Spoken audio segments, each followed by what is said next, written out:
नमस्कार दोस्तों, मैं हूं निरंजन कृष्णा और आप देख रहे हैं सब पर नजर।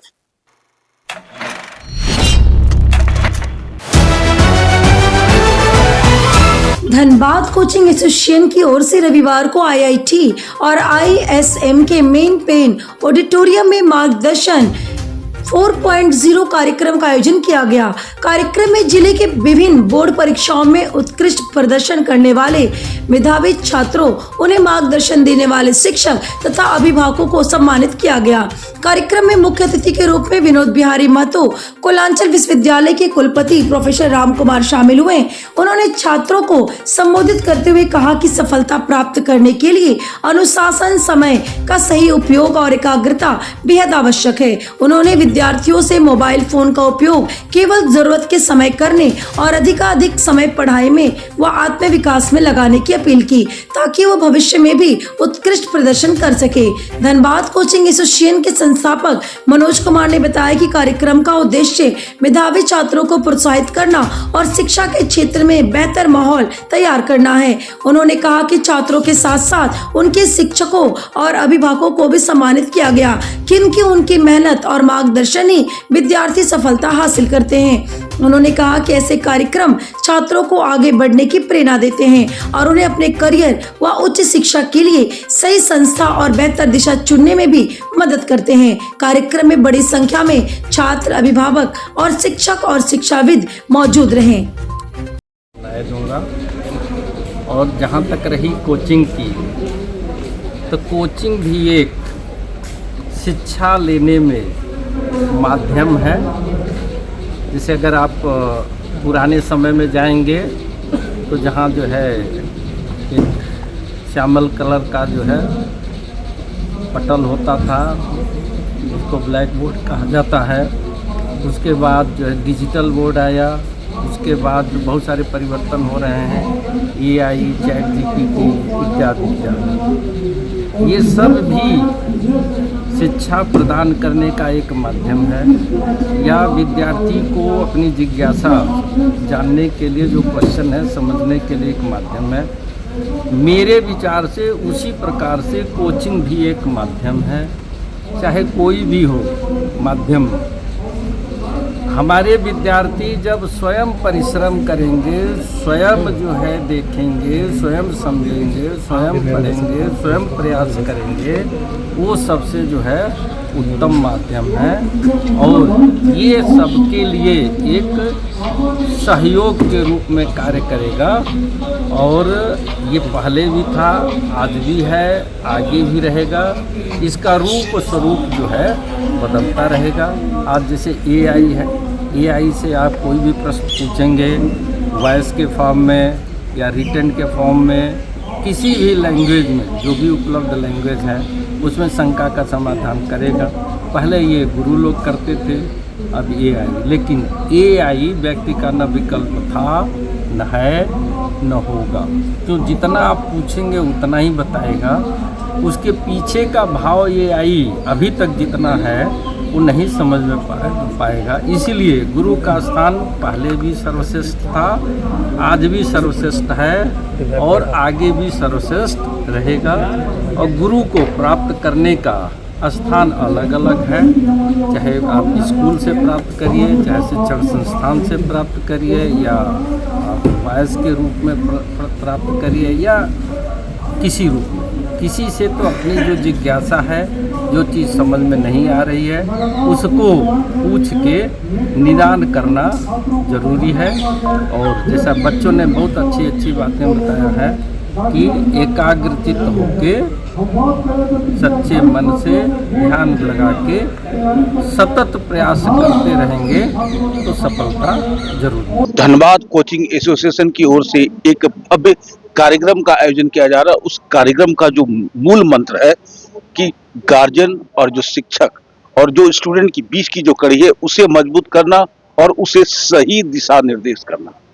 और उस दिशा निर्देश में आज की डेट में जो इतना बड़ा प्रोग्राम ऑर्गेनाइज किया जा रहा है, ये दिखाने के लिए, समझाने के लिए, बताने के लिए, कहीं अगर आप गलत टारगेट अचीव करने के प्रयास करते हैं जिसमें कि आपका भविष्य खतरे में जा सकता है, या हो सकता है कि आप गलत निर्णय ले लियो। तो सर एक ही बताइए, अक्सर स्टूडेंट लोग या माफ कर लेता है और उसका भविष्य जो है अंधेरे में जाता है। ऐसा होना नहीं चाहिए। ऐसा दबाव गार्जियन को तो बिल्कुल नहीं बनाना चाहिए, क्योंकि हर व्यक्ति के अंदर अपनी अपनी अलग अलग प्रतिभा होती है। उस प्रतिभा को निखारने की जरूरत है। माँ बाप अपने बच्चे की प्रतिभा को देखे कि उनका प्रतिभा किस क्षेत्र में है, किस क्षेत्र में उनकी रुचि है, उनके टीचर्स से जानकारी ले, उनसे गाइड करे, उसके बाद उसको उस क्षेत्र में जो बेहतर विकल्प है उस रास्ते पर उनको लेके जाना चाहिए। लेकिन उसके बाद भी माँ बाप के जो निर्णय लेते हैं, हो सकता है कि उनका सही हो, लेकिन बच्चे भी कभी कभी गलत डिसीजन लेते हैं अपने दोस्त यार के चक्कर में। नहीं, दोस्त यार के चक्कर में, इसीलिए कार्यक्रम हम लोग जो है साल में जब रिजल्ट आ जाता है 10th 12th सबका, तो हम लोग ये कार्यक्रम करते हैं मार्गदर्शन के नाम से, और लगातार चौथी साल है ये हम लोगों का। और सबसे प्रतिष्ठित बात है कि IIT ISM अपने आप में मायने रखता है। वहाँ उनके डीन से बच्चों को गाइड करवाना, BBM की वाइस चांसलर से गाइड करवाना, अलग अलग यूनिवर्सिटी के प्रतिनिधित्व कर रहे लोगों से गाइड करवाना।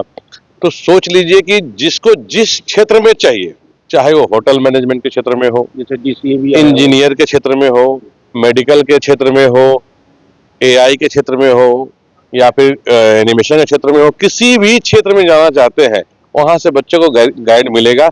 अगर उसके बाद भी अगर यहाँ समझ में नहीं आ रहा है तो DCA का नंबर है, वो सबके पास लगभग लोगों बच्चों के पास है, उसमें अपना आ करके वो अपना जानकारी ले सकते हैं, या प्रतिनिधि का हम नंबर दे देंगे कॉलेज वाले का, उनसे बात करके अपनी कैरियर को सुचारू रूप से आगे की ओर बढ़ाया जा सकता है। यहाँ पे एक सवाल और है छोटा सा, कि जो गांव के बच्चे लोग हैं, जो गांव के स्टूडेंट लोग हैं, जी। क्योंकि उन लोग को गाइडलाइन की हमेशा कमी रही है, उनके बारे में आपका क्या कहना है? सर, इसमें जो है शहर के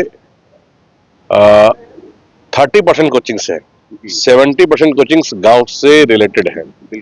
और गांव में मतलब टैलेंट की, प्रतिभा की कमी नहीं है, और प्रतिभा जो निखर करके जो गांव से आ रहा है ना, पिछले साल का जो टॉपर साइंस रहा, आप देखे हैं कि टुंडी के ग्रामीण इलाके से 8 किलोमीटर दूर जंगल में, जहां घरों की संख्या मात्र 5 से 7 होगी, उस घर से हमारी बच्ची टॉप निकलती है, हमारे जिले की बच्ची। आप देख लीजिए झरिया पाथरडी की बच्ची, कोयला की नगरी, जहां आए दिन सुन रहे हैं कि 10 को मकान धस गया, पूरा कॉलोनी अचानक से धस गया। अभी हाल फिलहाल की घटना है कि पूरा कॉलोनी घट गया, गैस रिसाव हो रहा है, अचानक लोग मरने लग रहे हैं। उस जगह में ऐसी प्रतिभा, जहां पर न सही से पानी पीने का पानी है, न लाइट का व्यवस्था है, न रहने का घर है, कब हम जमीन दोद हो जाएंगे ये भी उनको जानकारी नहीं है। पॉल्यूशन तो है ही सर। तो यानी कि उन प्रतिभाओं को तो आप संभाल रहे हैं, यानी कि गांव और शहर दोनों को मिलाकर के आप चाह रहे हैं कि एक ऐसा सुव्यवस्थित व्यवस्था दे दे उन लोगों को, ताकि वो लोग आगे बढ़े। नहीं, ये व्यवस्था इसीलिए बनाया गया है DCA का मार्गदर्शन। DCA पूरे साल भर कोई प्रोग्राम नहीं करता, पूरा साल कोई छोटा छोटा प्रोग्राम होता रहता है, पेड़ लगाओ, बच्चा किताब को बांटो, ये सब होता रहता है। लेकिन गाइडेंस का जो प्रोग्राम है ना, बड़े बड़े university, BSMS, Mewar university, NIBM, GNIT, तो हर एक साल अलग अलग प्रतिनिधि आ रहे हैं और वो अपने बारे में बता रहे हैं। जिस क्षेत्र में बच्चे, मान लीजिए कोई होटल मैनेजमेंट में करना चाह रहा है, तो होटल मैनेजमेंट में कब से करना है, +2 के बाद साइंस वाला को करना चाहिए, ज्यादा अच्छा है कि कॉमर्स वाला को चाहिए कि आर्ट्स वाला को चाहिए, उसमें भी क्या करना चाहिए, तो विशेष हमारे प्रतिनिधि देते रहते हैं। आप सर से भी बात कर सकते हैं, जैसे BSMS से है, DSMS से, तो दुर्गापुर से है, तो अगल बगल की यूनिवर्सिटी आते रहती है। हाँ सर, एक छोटा सा सवाल और है, जो गरीब बच्चे हैं वो करना तो चाहते हैं, टैलेंटेड भी हैं, तो DCA की तरफ से ऐसी क्या सुविधा या प्रावधान उन लोगों को? देखिए, DCA सारा सुविधा दे रहा है, बच्चे जिस क्षेत्र में आना चाह रहे हैं। जैसे पिछले बार आपको बता देते हैं, वन लेग डांसर के नाम से फेमस थी लड़की, बलियापुर की थी, और 80% वो 12th में लाई थी। उसकी पिताजी और माताजी बहुत गरीब, दूसरे घरों में काम करते थे। तो पिछले बार मेवाड़ यूनिवर्सिटी के चेयरमैन आए हुए थे, अशोक कुमार गाड़िया जी, खुद ही आए हुए थे।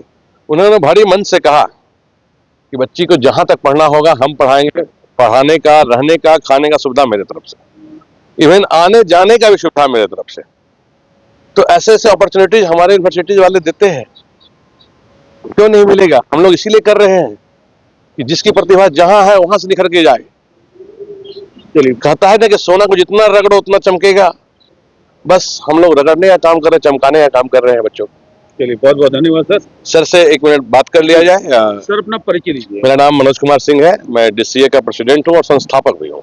DSMS में क्या सुविधा है? सर हर उस तरह की सुविधा जो पेरेंट्स गार्जियन सोचते हैं कि हम नीचे तबके से हैं तो हमें क्या मिल सकता है, तो राज्य सरकार की तरफ से मिलने वाली सारी सुविधाएं, केंद्र सरकार की तरफ से मिलने वाली सारी सुविधाएं, और तीसरा जो हमारा कॉलेज खुद का अपना स्कॉलरशिप देता है, ये तीनों तरह की सुविधाएं उन बच्चों के लिए विशेषकर बनाई गई हैं जो नीचे तबके से आते हैं। और कारण सिर्फ एक है कि कहीं कोई टैलेंट छिप ना जाए, छूट ना जाए। बहुत बहुत धन्यवाद सर। आप अपना परिचय दीजिए सर। मैं doctor Sapan Kumar Gupta, DSMS group of institution Durgapur. तो जाते जाते शिक्षा DCA यानी कि DCA Dhanbad coaching association, Dhanbad में जितने भी तरह का कोचिंग सेंटर है, चाहे वो शहरी क्षेत्र में हो या गांव देहात क्षेत्र में हो, सबको एक जगह कॉन्जुगेट करना, एक प्लेटफॉर्म पे लाना, वहाँ के गार्जियंस के, वहाँ के स्टूडेंट को सही दिशा देना ही इनका मूल मंत्र है। अगर कोई गरीब बच्चा है तो उनको भी किस तरह से सुविधा मुहैया कराई जा रही है, ये आपने साक्षात देख भी लिया और आपको शायद जानकारी भी मिल गई होगी। अब सवाल है कि बच्चे लोग को अगर सही ज्ञान चाहिए, सही नॉलेज चाहिए, तो जाहिर सी बात है इसका मार्गदर्शन 4 का अनुसरण जरूर करें, ताकि आप सही दिशा को पा सके और अपने लक्ष्य की प्राप्ति करें और अपना जीवन को सफल कर सके। आप अपनी टैलेंट को पहचाने, सही टैलेंट को पहचाने और सही निर्णय लेने का प्रयास करें। आप देख रहे हैं सब पर नजर। धन्यवाद।